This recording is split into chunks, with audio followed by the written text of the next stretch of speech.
The story begins with a black-haired young man who was badly injured, his hands tied, and he had no idea how he ended up in that situation. In front of him stood a massive orc declaring that the next to receive divine punishment would be the human who had invaded their sacred land. That place was holy to the beast folk and had been completely isolated from the outside world for thousands of years. For the first time, a human had appeared there. The orcs considered this an act of war. The young man couldn't understand what was happening. Just a few hours earlier, he had been in a cave and had no idea how he had ended up in this strange world. 5 hours earlier, he was eating while doing cleaning work inside caves. A coworker was chatting with him until another one called them both to get ready. The heroes were arriving, which meant that in that world, there were not only heroes but also cleaners. They entered the cave and soon saw a huge glowing portal ahead. From inside the portal, several people wearing armor emerged. They were the heroes, confident that it would be easy to handle everything since that cave was classified only as rank C. The young man who had been calm just hours before was named Tsuyoshi Tsukishiro. After the heroes defeated the monsters known as Darklings inside the cave, the cleaners, also called trash collectors, entered to gather the remains. These cleaners had no connection to the heroes. They came from completely different worlds. Tsuyoshi had failed the awakening test because of his physical condition, but he still dreamed of becoming a hero. Because they had limited time inside the cave, they needed to work quickly. While searching the area, Tsuyoshi found a fragment of a shield. One of his coworkers commented that it was worth some money, and he got excited by the find. He decided to explore a bit deeper into the cave. There were still 3.5 hours left to finish the job. After all that time searching, he found it strange that he hadn't discovered anything else. If all he had was a fragment of a shield, it wouldn't even be enough to cover one day of Karina's medical expenses. As he thought about that, a coworker showed up to tell him it was almost time to regroup. Tsuyoshi was still worried. Then he found a pit and felt the scent of treasure coming from it. Without missing the chance, he decided to investigate. Looking inside, he was surprised. There was a ring clutched in the hand of a skeleton. He went down, believing the heroes hadn't noticed it, and decided to take the ring. He examined its details and got excited. He thought it might be a rare item with some special effect that could help cover Karina's expenses. He planned to wear the ring for a bit, and later asked Mr. Nakazato to check its level. As soon as he put the ring on his finger, a light began to shine. He felt something strange, as if an energy were seeping into his skin. A system panel appeared, and a voice informed him that he had obtained the Ring of No Limits. The system said the ring had recognized him as its owner, and that from that moment on, it could neither be removed nor have its ownership changed. The limitless passage would open soon. Tsuyoshi didn't understand what that meant and tried to figure out whose voice it was. Suddenly, the ring opened what looked like a black hole, a portal to another dimension. He screamed for help as he was pulled in. The other cleaners were alarmed by the screams and began searching for him. But Tsuyoshi was no longer inside the rank C cave. When he regained consciousness, he realized he had been captured by beastmen. Now, he was before an altar, about to receive divine punishment. That punishment seemed to be a terrifying lightning bolt that struck the altar. From Tsuyoshi's perspective,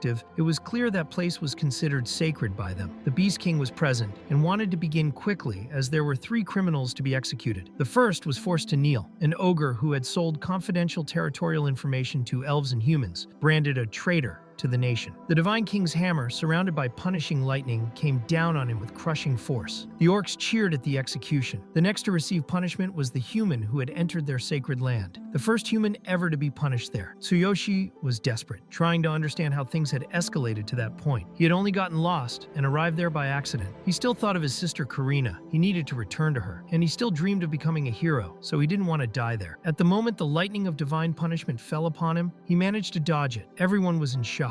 The orcs couldn't believe what they saw. Nothing like that had ever happened before. Tsuyoshi quickly stood up but was struck again right after. At that instant, the ring on his finger began to glow and activated the divine selection system. Even after being hit, the system began constructing his supreme physique. He also received a skill called Divine Eye, and he felt as though something was calling to him. As the process continued, the creatures around him began to tremble. The fact that he had resisted the divine hammer amazed them. Once the supreme physique was completed, his status now showed that he was the chosen one. He then picked up the hammer, and the system informed him that he needed to become stronger to unlock its full potential. The next creature to be judged was a beast woman. She was shocked to see a human holding the divine hammer. Tsuyoshi looked at his own status and realized he had grown much stronger. One of the orcs approached. It was the general. He declared that a human like Tsuyoshi had no right to touch the hammer and demanded that he drop the weapon and accept punishment. At that moment, the Divine Eye skill activated, and Tsuyoshi began obtaining detailed information about everything he looked at. Focusing on the orc, he discovered his name was Ryuga, a level 84 warrior. Tsuyoshi tried to reason with him, as he didn't want to fight someone so powerful. However, Ryuga ignored all attempts at conversation and charged at him with the intent to kill him instantly. An explosion shook the area. Tsuyoshi managed to grab Ryuga's weapon and blocked it with the hammer. He was amazed by the weapon's power. It seemed to absorb the impact effortlessly. Even as Ryuga raged, Tsuyoshi tried to speak again, but Ryuga lifted him as if he weighed nothing and threw him into the air. While airborne, the system notified him that the absolute replication ability had been activated. With that skill, he could copy one of the enemy's techniques, but to do so, he had to touch their heart. Without hesitation, he did exactly that and placed his hand over Ryuga's chest. At that moment, Tsuyoshi saw several abilities appear before him, feeling a bit overwhelmed by so many choices at once. Ryuga couldn't understand what was happening. The young man had touched his heart directly. As Tsuyoshi processed everything, he found a skill that perfectly matched the hammer, Heaven Shaker. He chose to replicate that technique and then struck the orc with all his strength. Everyone around was stunned by what they had just witnessed. Even so, the blow wasn't enough to defeat Ryuga. Suddenly, the Beast King appeared at the scene. He looked at Tsuyoshi and said it seemed the divine hammer had chosen him. To the king, this might be a true sign from the gods, for in hundreds or even thousands of years, Tsuyoshi was the first ever to be acknowledged by the hammer. The king explained to everyone present that if this young man truly was the future leader of the beasts, they should give him time to grow. The others agreed, as the prophecy had spoken of this. Ryuga tried to argue that Tsuyoshi was only a human, but the king questioned what was wrong with that. He also asked if the prophecy had ever stated that the leader must be a beast man, making it clear that no one should ignore the one who represented their people's hope. Ryuga then apologized to his king, admitting that he was right. The king asked the young man's name, and Tsuyoshi replied that his name was Tsuyoshi Tsukijo. The king declared that if the boy was truly willing to carry their future on his shoulders, he would grant him freedom, but made it clear that he was still far too weak. He said Tsuyoshi would have 1 year to grow stronger and return to that very place, for only then could they judge whether he was worthy of becoming a leader. The king touched Tsuyoshi's forehead and explained that he had left a mental mark. If the young man failed to return within a year, the king would use that mark to hunt him down and kill him, no matter where he was. Tsuyoshi was now bound to that people. The king wanted to hear the boy's answer. Tsuyoshi was unsure of what to say, but everyone around him began urging him to accept. A beast woman who was also going to be executed told him he should earn his freedom and become stronger. He looked at her using his Divine Eye ability and noticed that he couldn't see her name, but saw that she was a level 72 warrior. He was confused, not understanding why someone like her had been branded a criminal. Tsuyoshi then answered the king, saying that he accepted the offer, but he imposed one condition. He wanted to take the beast woman with him. Even she didn't understand why. He simply thought it was fair, and now they would be even, with no debts between them. The scene then shifted to nighttime. The protagonist was reflecting on everything that had happened. It had all begun with that limitless ring. The ring was still on his finger, and thanks to it, he had gained strange abilities. Now he wanted to understand how he could return to his world. The beast woman appeared and said that the preparations were ready. She called him master, which confused him. She explained that she had decided to serve him because he was her savior. Then she mentioned that it was getting late and started walking away. Tsuyoshi sighed, thinking that this other world was truly amazing. But then he remembered that Karina was still waiting for him. Thinking of that, he asked the ring to open the limitless passage. A portal appeared before him, and he believed he could finally return home. Without hesitation, he stepped through and vanished. While floating, Tsuyoshi felt that the sensation of space-time distortion was one of the worst he had ever experienced. When it finally ended, he found himself back inside that cave, and grew excited upon realizing that the abilities he had gained in the other world were still with him. His level remained the same, but the hammer had been left behind. He then understood that personal attributes were shared between both worlds, but items could not be carried over. Suddenly, one of the cleaners appeared, asking what all the commotion was about and telling them to get out before the cave closed. Tsuyoshi asked why they were still there, believing he had been gone for hours. That's when he realized something strange. He had spent at least 5 hours in the other world. One of the cleaners explained that everyone had been in the same place the entire time and told him to hurry out before getting trapped. Upon emerging, Tsuyoshi realized that time in the other world was completely still, compared to this one. Now he wondered if time there was frozen at that very moment. Thinking about it, he asked one of the cleaners whether the next awakening test would take place the following day. Memories from the past began to flood his mind. Before any of this, before even finding the ring, his life had already been difficult. There was a day when he had to run while carrying his sister as a massive monster destroyed the entire city. She said she couldn't feel her legs, and both were injured. During their escape, the monster captured their parents. Tsuyoshi's father shouted for him to keep running, warning that if he stopped, he would die. He begged him not to look back for any reason and to save his sister before the darkness caught them. That's how Tsuyoshi managed to bring her to the hospital. Karina survived, but was left confined to a wheelchair. Later, when he visited her, she asked if he was okay. He said yes and asked if her legs still hurt. The nurse explained that the pain was caused by nerve damage and that she was receiving an injection because she could no longer stand. Using his system panel and the divine eye ability, Tsuyoshi discovered that both of her legs had been crushed by debris from a collapsing building. 98% of her nerve cells were necrotized, leaving no possibility of natural recovery. The condition caused intermittent pain, and movement was impossible without support. He thought that even a 1% chance of walking again made things unbearably difficult. Karina deserved a normal life. She should be able to go to school, take trips, meet friends, travel, and smile like any other girl. Now, she was all he had left. Tsuyoshi couldn't bear to see her suffer, and even with the smallest chance, he wanted to ensure she could walk again. As long as there was even 1% of hope, he wouldn't give up. If he could become a hero, perhaps he could gain the knowledge needed to find a way to help her. With that in mind, he went to the place where the bravery test, known as the awakening test, would take place. Finally, the moment came for the protagonist to be tested again. The examiner remembered that Tsuyoshi had already failed once and assumed the result would be the same, since the device measured everything scientifically from all angles. Even so, Tsuyoshi entered the machine's structure and touched it, determined to take it seriously. He activated his supreme physique, and his strength was so immense that it caused an earthquake. The reading showed a value of 5,400, far surpassing the previous combat power record for a level 3 hero, which had been only 930. The result was completely off the charts. The protagonist was astonished to discover how resilient his body had become. He also thought he should better understand the Divine Hammer's powers. When he picked it up, the system indicated that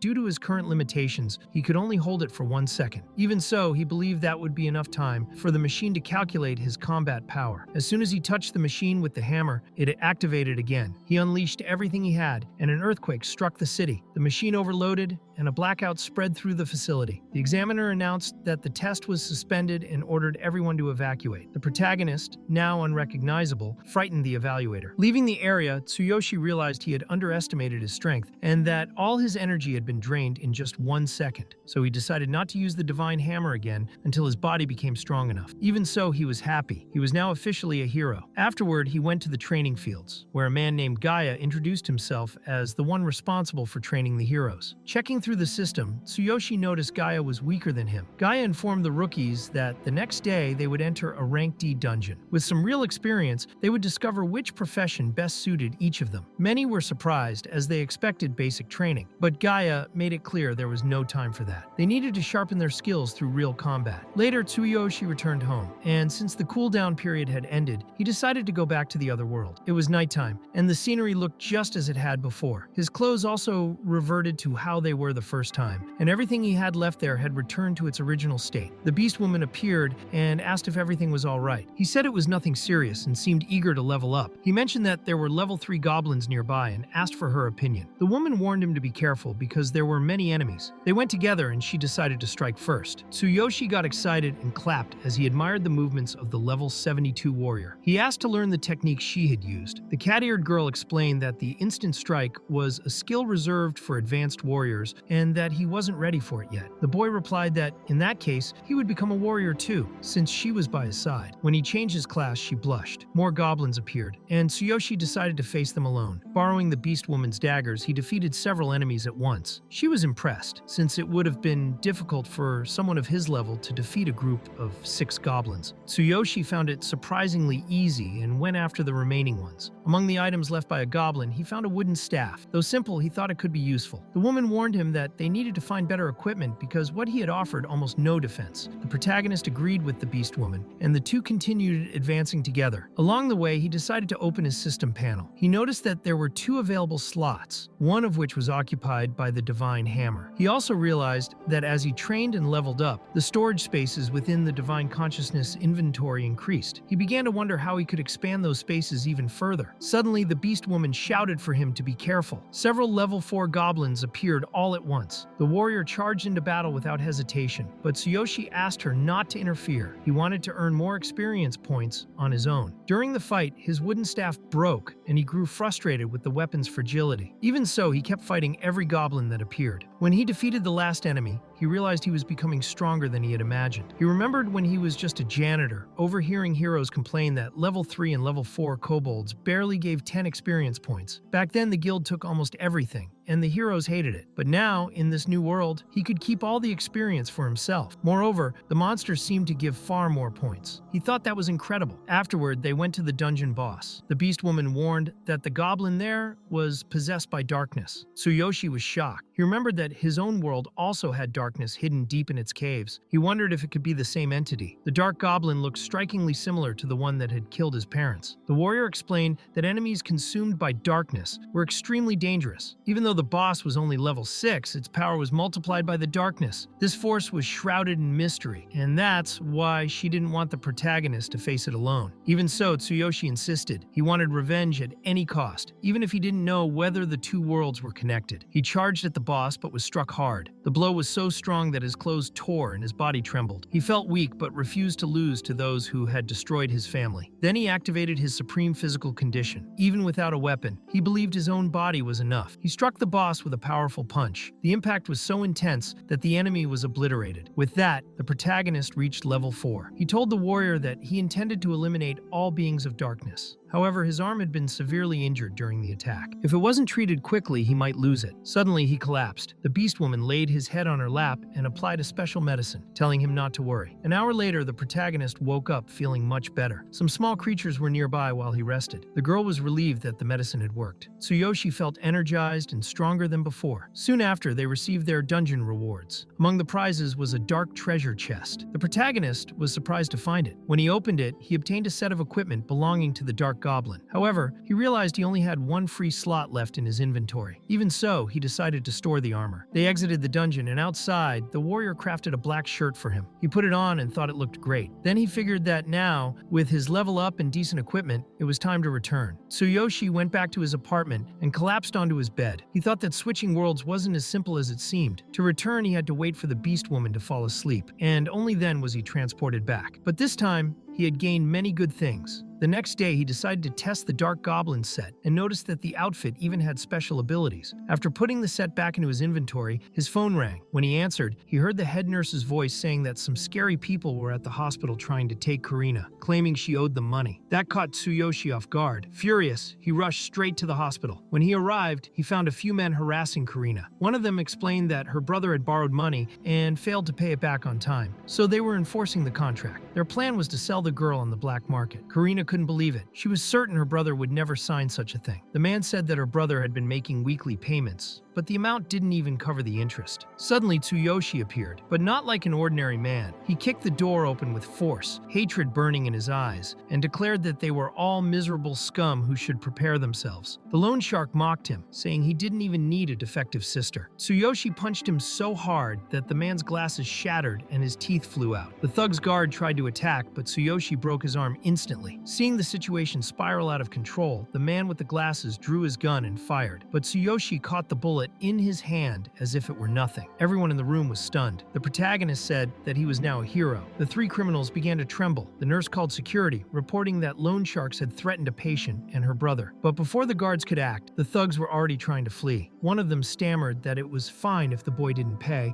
and apologized for the trouble. Even while saying that, he was already thinking of telling the gang's boss that Tsuyoshi had become a hero. That could ruin their plans. The boss was a level 100 warrior, surely strong enough to defeat him. Tsuyoshi boy apologized to his sister and explained that if they didn't pay soon, the blue snakes would come back. He spent several days trying to figure out how to settle the debt. But now that he was a hero, she didn't need to worry. Karina was shocked to learn that her brother had become a hero. He showed her his badge, but explained that he was still an apprentice and would be officially recognized once he entered the cave that same day. He had borrowed $60,000 from the Blue Snake Gang to pay for Karina's treatment. Even as an official hero, the salary he would earn wasn't enough, so his only option was to sell all his hero equipment. Later, he went to the cave as scheduled with instructor Gaia. The test to become a hero required following several rules, the main one being that all equipment found inside the cave had to be surrendered afterward. Gaia told the recruits not to worry about the exam. He was a level 9 warrior, and as long as they followed his instructions, they'd pass without issue, maybe even become heroes thanks to his help. But each participant had to pay 20,000 yen. That discouraged everyone. Tsuyoshi found it strange that they had to pay an extra fee even though they were required to hand over everything they found during the test. The others taking the exam told Tsuyoshi to stay quiet, since Gaia had backing from the guild. Gaia made it clear that those were his rules, and anyone without the money could attempt the test solo. The protagonist decided to challenge that, thinking that registering for the solo test might actually be a good idea. He signed up, and the official in charge asked if he was crazy, explaining that no one had ever even come close to passing that trial. It was a Class C cave used in the Hero Union exam, impossible for a rookie, he said. The protagonist simply told him to start the test. Upon entering the cave's portal, Tsuyoshi was surprised by the scenery. A monster tried to attack him, but his weapon broke upon impact with its head. He wasn't worried. He knew that kind of power couldn't hurt him. He destroyed the goblin effortlessly. The problem was that the enemy's experience in the real world wasn't even half of what he gained in the other world. When several goblins came at once, he equipped his special set and defeated them all at once. Outside, the examiner began to worry. Almost an hour had passed, and Tsuyoshi was still inside. He thought he'd soon have to declare the boy dead. Suddenly, the system updated. The results showed he had passed. Tsuyoshi emerged from the portal covered in injuries and simply asked if there was a place he could take a shower. Meanwhile, Gaia was with the other candidates when a message came through his earpiece. He was shocked to learn that the protagonist had passed the solo test. He refused to accept the result and stormed off to confront him, asking if Tsuyoshi had used high-level items or something, since no rookie had ever managed such a feat. The protagonist said that just because no one had passed before didn't mean it was impossible. Maybe it was the pressure of almost having to pay 20,000 after the test. Gaia became furious. He asked if it was some kind of joke and raised his fist to punch the young man. But Tsuyoshi caught his fist as if it were nothing. That shocked Gaia, since that power and speed didn't seem like those of someone at level 4. He drew a dagger and asked what Tsuyoshi was hiding. But before he could attack, the dagger broke against Tsuyoshi's arm. Gaia was even more surprised and asked if he was using some kind of special equipment. At that moment, Tsuyoshi began to worry. He realized he had shown too much and thought it would be a problem if they discovered his secret. He tried to pretend that the dagger had already been damaged and said it could have been dangerous. Soon after, the person in charge of the results arrived and apologized. He said Tsuyoshi was now officially a hero and handed him his identification. After that, Tsuyoshi returned to his apartment, thinking he had shaken Gaia off. But he was wrong. Gaia was standing at the door with henchmen from the Crazy Wolf gang. They broke in and ordered everyone inside to be restrained, planning to split the treasures afterward. However, Tsuyoshi was already prepared and burst through the door. Even facing level 10 mages with a combat power of 3,500, he believed he could win. The bald mage cast a flame spell. Tsuyoshi noticed that the shirt made by the girl resisted physical attacks, but couldn't withstand magic. It was very different from fighting goblins. He started to run when he realized he'd lose against magical attacks. He jumped out the window, activating leg reinforcement, but a level 12 gang member was already waiting outside and attacked him with full force. It was an ambush. He took a direct hit that knocked him to the ground, but thanks to the defense of the Black Goblin set, he managed to reduce the damage. He got up using the set's support and prepared to counterattack. Before he could move, one of the mages activated an ability that froze his movements for 1.5 seconds. When the enemies prepared to attack again, the cooldown of the Ring of the Unlimited had just finished. He managed to use it in time and barely escaped, being transported to another world. After that, he realized he needed to level up and learn new skills. He had gotten too excited about his good equipment, but understood that without real ability, he'd eventually lose everything. In the other world, it was already night, and the cat-eared girl was asleep. He waited until dawn. When she woke up, he asked if she could sew another piece of clothing for him. They went together to a small combat academy belonging to the Beastman tribe. An orc said that although the Beast King had shown interest in the protagonist, there were conditions for enrollment. enrollment. First, he needed to reach level 6 and then pass the exam. It was too soon since he was still level 4. The cat-eared girl didn't know that because she had spent a long time training in a cave. She apologized and suggested he level up in a lower-level cave nearby. The orc thought Tsuyoshi was nothing but filth and would never be acknowledged. If it weren't for the king, he'd already be in pieces. He began saying bad things about the girl. That angered the protagonist, who went up to the orc and demanded that he apologize. The orc explained that the girl was a hybrid between human and beast. Tsuyoshi was surprised. He discovered that hybrids didn't have names. That's why his divine eye skill hadn't shown anything. He also learned that hybrids were despised everywhere, seen as lowly, without status or the right to resist, which was why they had no names. Suddenly, several goblins with bows appeared. The orc told him not to be deceived just because the Beast King had taken interest in him. He said that if Tsuyoshi resorted to violence, he'd respond in kind, and that he would only apologize to the girl if Tsuyoshi passed the exam. Tsuyoshi then decided to give her a name. He told the orc her name was Sakura, and that he should remember it. She was very surprised by that name. After that, they set off together for another cave in search of leveling up. She had bought daggers for him, and he was pleased with that. The cave was full of level 5 fox beastmen. They moved quickly and were smarter than common beastmen. The protagonist took the opportunity to test his daggers. The enemy's weapons broke easily upon hitting his body. He defeated them all effortlessly, but still felt uneasy. He was outnumbered, and the bald mage was level 12. He told Sakura they would reach level 6 in one go. He was determined to make those beastmen bow before him. Soon he reached the fox beastmen's leader, who was level 7. The protagonist liked the sword he was using, and thought it would be perfect for his arsenal. Noticing his interest, Sakura explained that bosses could drop items, but the chance depended on rarity. She said the best thing to do was to keep fighting until he got it, like grinding in a game. With that explanation, everything became clearer to him. He saw the name of the sword, Cold Blacklight Sword. The drop rate was 6%, which he thought was very low. He discovered there was an exchange system and realized the only thing he currently had was a high probability roll. Seeing an advantage, he decided to make the trade. He told Sakura he would get that sword because it would make him stronger, even if it only suited his current level. The boss sensed his presence, and Sakura explained that if he set the sword on fire, his attacks would be more effective since the boss feared fire. So he approached the enemy, who wielded a sword with 4 ice attributes, turning the fight into a direct clash between fire and ice. He managed to strike the boss's arm and, by chance, hit the enemy's weak spot, changing its status to cowardice and doubling the damage of his attacks. The protagonist found that information interesting and decided to exploit the opening. Sakura then suggested he aim for the boss's neck. With that, he used his skill called Heaven Shaker and defeated the enemy, gaining a large amount of experience and acquiring the sword he had wanted so badly. Even with his exceptional physique, he knew he could still get hurt if he was careless. With the new sword in hand, he felt capable of delivering much stronger attacks. He had never held such a powerful weapon before. He thought that challenging the 3 members of the Crazy Wolf Gang with that sword would make for an interesting fight. So, he wanted to find a place where he could level up quickly. He was eager to reach level 6 as soon as possible. Sakura explained that he could use a reset scroll, which reduced monster respawn time in caves or dungeons. She said the effect was weaker in special or high-level areas, but since the Fox Beastmen cave was low-level, monsters would reappear quickly. She had a few scrolls and believed they'd be enough for him to reach his goal. They left the cave, and she handed him the item. The young man was impatient and didn't want to wait any longer. He attacked the creatures again and soon reached his second battle against the boss, now at level 5. After defeating the enemy, he finally reached level 6 and could now take the test. He returned to the entrance of the Combat Academy, and the orcs were surprised to see he had leveled up in just one day. The protagonist was wearing the Fox Beastman set he had obtained by defeating them repeatedly in that cave. He asked the orc to call the examiner because he didn't want to wait until the next day. When the examiner arrived, he was irritated because he had been interrupted while getting ready to sleep. Upon seeing the protagonist, he made it clear he didn't want to waste time. Still, Tsuyoshi said he met the requirements for the test and wanted to begin immediately. The examiner warned him that reaching level 6 didn't guarantee approval. Meanwhile, the orc came closer and whispered what had happened into the examiner's ear, leaving him completely shocked to learn that the protagonist had gone from level 4 to 6 in less than a day. The Combat Academy's priest commander then authorized the start of the test, explaining that if he passed, he would gain access to the Beastmen Academy's skill vault. The test was simple. He had to look at a stone slab on the platform, and if he could break it with a single punch, he'd pass. The examiner gave a demonstration to show how the test worked. Then, the protagonist focused 50% of his energy into his arm and struck struck the stone with full force. The rock was completely shattered, leaving the two observers unable to believe what they had just witnessed. The instructor stated that the protagonist hadn't passed the previous test because, at the moment he destroyed the stone, he had been facing away and didn't see the impact. He believed the crack might have been caused by his own earlier demonstration, so he decided to record it as a failure, even claiming that the protagonist had borrowed his power. Tsuyoshi didn't understand and asked what the next test would be. The examiner explained that the second test would be iron bar bending, one of the trials meant to measure raw strength, where the participant had to bend an extremely tough bar using only physical power. The protagonist completed the task with ease, but was once again failed, under the excuse that the bar used wasn't the proper one for testing. Because of that, they decided to use the most primitive method possible, arm wrestling. If he could resist for 10 seconds against their strongest warrior, he would pass. However, not only did he endure the full 10 seconds, but he also easily defeated their strongest fighter. After completing the 3 tests, he thought he had finally passed. The goblins hated the outcome, but accepted their defeat. As promised, the orc bowed and apologized to Sakura, who felt embarrassed and told them not to worry about it. The protagonist then tried to correct her attitude, saying she didn't need to be so modest. The apology was fair and she should accept it. After that, they went together to the entrance of the skill vault. There, the rules allowed taking only one skill at a time, which he thought was absurd. The place was strictly regulated. Once inside, the user had only 3 minutes to choose a skill. If that time was exceeded, they would be automatically expelled. The vault was guarded by high-level mages and sorcerers, protected by seals and barriers everywhere. As soon as he entered, the 3-minute countdown began. Before him stood a vast shelf filled with scrolls and skills. It was the first time the hybrid girl had ever entered such a place. The protagonist thought about using absolute duplication, but had trouble finding anything truly worthwhile. Then he found a shield impact skill, but the name sounded too generic, and it discouraged him. He didn't use shields in battle anyway. Sakura was also looking and showed her master a skill called Wind Step, designed for archers. It didn't suit him, so he continued searching and came across a counterattack skill that seemed useful and compatible with his style. Even so, he wanted to keep looking, but soon realized only 1 minute remained.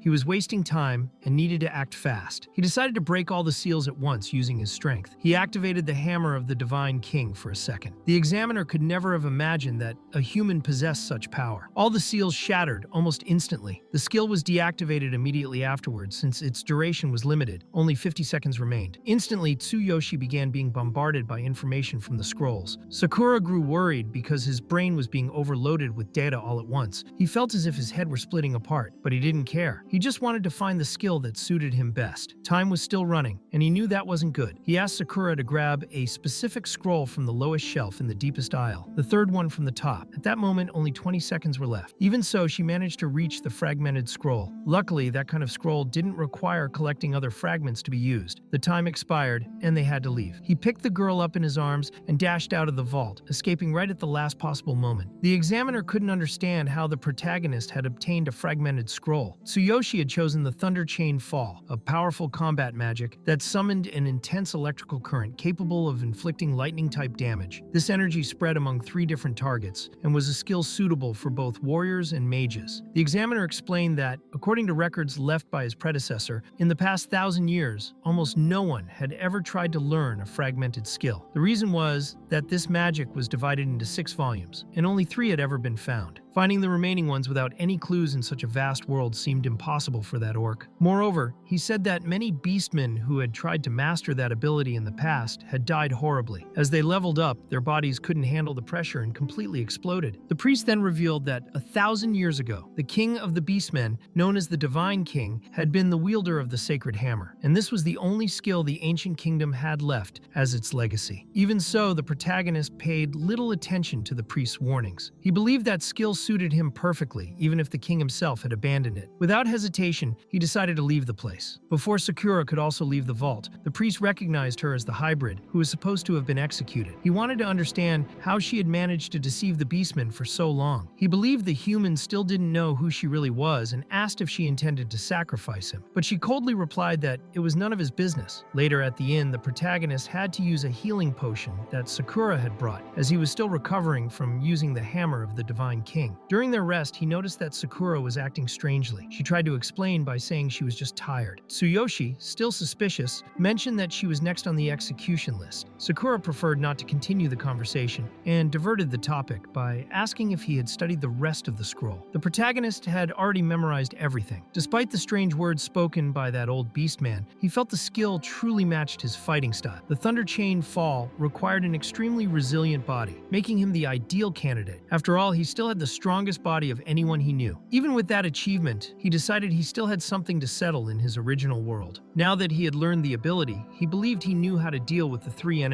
waiting for him. He returned to the other world at level 6, wearing the Fox Beastman's set. Without wasting time, he unleashed the Thunder Chain Fall on the 3 enemies. The skill was still only half as effective, but it caused devastating impact nonetheless. All 3 were paralyzed. Then he killed Gaia, the first member of the Crazy Wolf Gang. The second, a bald man, became enraged and threw several bombs toward Tsuyoshi. The explosion was massive, and he believed he had won. But despite the impact, Tsuyoshi emerged unscathed, as if nothing had happened. After defeating everyone, the protagonist found a strange bag and grew curious. He discovered it was a dimensional ring, a rare object that allowed the user to access their own storage space, the size of which depended on the user's level. Tsuyoshi was thrilled with the find. An ordinary hero could never obtain something like that, both because of its high cost and its rarity on the market. He tested the ring immediately and confirmed it worked perfectly. When the hero's security forces arrived, he took advantage of the moment and fled as quickly as he could. Shortly after, he received a phone call. It was his former schoolteacher, Lily. The teacher called Tsuyoshi, saying he had been absent for too long. Even though winter break had ended a week ago, she was still worried about him. She understood that he might have wanted to leave school because of his sister's situation, and even thought his decision might be tied to the family's financial troubles. Still, she didn't want to see another student giving up on his studies. Tsuyoshi thanked her for her concern and admitted that the problem wasn't just money. He had also suffered a lot at school. The teacher tried to encourage him, reminding him that he was a strong boy and shouldn't run away from his problems. She told him he should keep studying, doing his best for his sister and for himself. With those words, Tsuyoshi was convinced by his sensei and decided he would return to school the next day. Meanwhile, the Crazy Wolf gang leader began finding the whole situation very suspicious. 3 of his members had been killed by an unknown hero, and all their items had been looted, including a dimensional ring they trusted deeply. The protagonist didn't know that the ring carried a tracking spell, allowing the boss to know exactly where the item, and therefore Tsuyoshi, was. Consumed by revenge, he refused to accept that his gang had been robbed and ordered all his men to recover what they had lost. The next morning, Tsuyoshi walked with his sister Karina, who moved with the help of orthopedic supports. He asked if she was feeling all right, and she said yes, as long as she walked slowly. When she learned he would return to school, she insisted on going too. Tsuyoshi had bought her equipment with the money he had taken from the 3 gang members, but now he was broke again and couldn't sell the dimensional ring. It might be useful later, in his work as a hero. Arriving at school, Karina went to her classroom.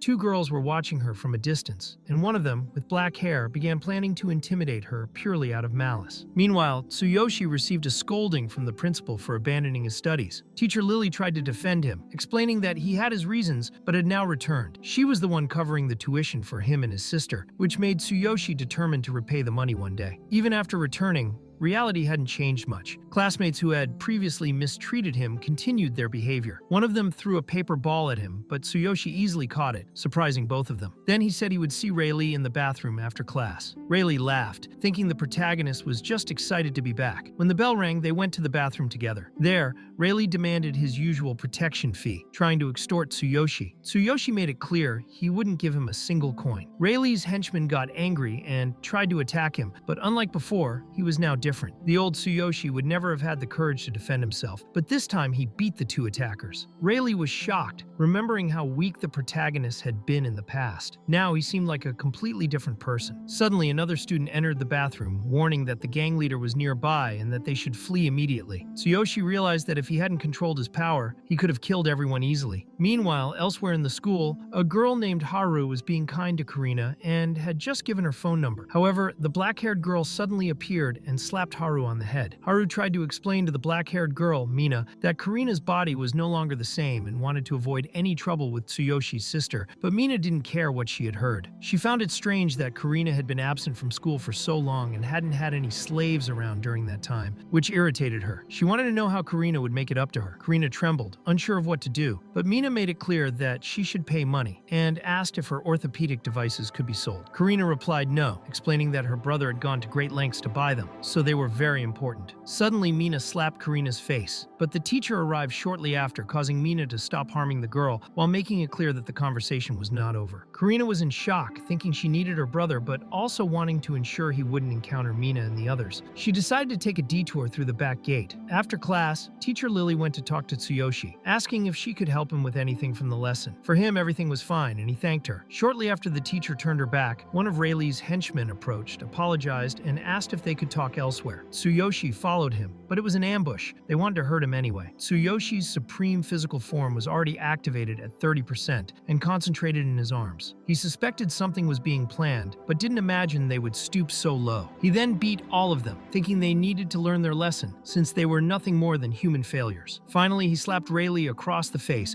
knocking him out, knowing a hero couldn't kill a civilian. Meanwhile, Karina walked down the corridor toward the back gate, panting and just wanting to get out before Mina arrived. But there was an obstacle. She had to go down the stairs, so she decided to go slowly. Suddenly, Mina appeared and pushed Karina down the stairs. Karina fell, was seriously injured, and her nose began to bleed. Mina found it amusing and demanded that she remove the devices from her legs. Outside, Tsuyoshi waited at the front gate, finding it strange that Karina hadn't arrived yet. He had gone to her classroom and learned that she had already left. Then, a girl politely asked if he was Karina's brother and whether he knew where she was. She awkwardly replied that she saw Karina passing through the back gate and suggested he go there. Tsuyoshi hurried to check and wanted to understand why she had taken that route. It was odd for her to go down the stairs to the back gate. His eyes widened at the scene. His sister was lying on the ground, badly injured, but seeing him cheered her up considerably. He used his divine eye ability to analyze her injuries. Karina tried to explain, claiming it was her fault for falling down the stairs, but the ability revealed that she had taken punches, slaps, and kicks. Even so, she insisted on the excuse, not wanting to worry him. Her cane had also been broken. She wanted to prevent him from worrying, but he picked her up and they began walking together. After some time talking, he asked her to wait because he had forgotten something at the school. Meanwhile, Mina was talking to a blonde boy named Billy, her boyfriend, saying she was angry that she hadn't managed to remove Karina's leg devices. Billy responded that he would do it himself the next day. Tsuyoshi overheard the entire conversation between the three and heard them saying horrible things about him and his sister. Without hesitation, he decided to enter the room, surprising everyone. Billy asked who he thought he was to barge in like that. Tsuyoshi declared that he now knew exactly how his sister had been hurt in that way. Mina thought he was there to take revenge for his sister, but Billy made it clear it wouldn't be so easy, saying Mina was only teasing Karina. The protagonist said he couldn't forgive anyone who had simply pushed a disabled girl down the stairs. Billy tried to punch him, but Tsuyoshi easily grabbed his finger and hurt him. Billy began screaming, calling the protagonist cursed. Enraged, Tsuyoshi said he wouldn't let any of the three escape and closed the classroom door. Mina didn't quite understand his intentions. Her friend Vivian spoke threateningly, telling him to stay quiet because they weren't people he'd want to anger. He didn't care that she was a girl and slapped her hard across the face. Mina was surprised to see Vivian hit like that. Billy asked if he really had the courage to do that to a woman, but the protagonist said he didn't see any of them as women, only as demons. When Billy tried to continue intimidating him and began talking about his father, Tsuyoshi punched him so hard he lost teeth, saying he would deal with him later and that for now he should shut up. Then he grabbed Mina by the neck and told her to listen carefully. As Karina's brother, he said he would never forgive her for what she had done to his sister and ordered her to stay away, warning that next time he would end her life. Then he released her neck, leaving her panting on the floor. Immediately afterward, he grabbed a ruler and struck Billy in the face with it. Billy, angry, said Tsuyoshi would regret it, claiming he was the son of the Blue Cobra gang leader and that his father was a level 10 hero. At that moment, the protagonist remembered that he owed money to Billy's father's gang. He found it amusing, thinking the world was too small and fate had placed people he hated right in front of him. He then used his ability to electrocute Billy, who still crawled to his girlfriend, saying he would tell everything to his father. Meanwhile, Karina waited outside, worried about her brother's delay. Suddenly, he returned and apologized for making her wait. He said they could go home now. After taking his sister home, Tsuyoshi returned to the other world, now flying on the back of a dragon. They had arrived in the north. Sakura explained that upon reaching the city, they could participate in an official mission and that he should register with the Adventurers Guild. There, he could also find a blacksmith and a tool shop. They had arrived in the city called the Northern Beastman City. Tsuyoshi discovered that there were many different Beastman tribes there. Amid the bustling activity, he encountered humans. Sakura wanted to know if these humans were like those from his world, because in a large city like this, with many tribes and an active adventurers guild, there was a rule requiring adventurers to avoid life-threatening fights outside the arena. Curious, Tsuyoshi wanted to talk to the humans and tried to approach them, but the humans in that place were different and didn't want him to get too close. A hybrid girl appeared and approached Tsuyoshi, saying there had been a misunderstanding, but the humans backed away when they saw her. She explained that things worked differently there and that it was better to act cautiously. Tsuyoshi began to understand the situation. In the end, he realized that no one liked hybrids, which explained the hostile looks around him. Afterward, Tsuyoshi and Sakura went to the guild to register. There, a woman with dog-like features noticed that he was a human,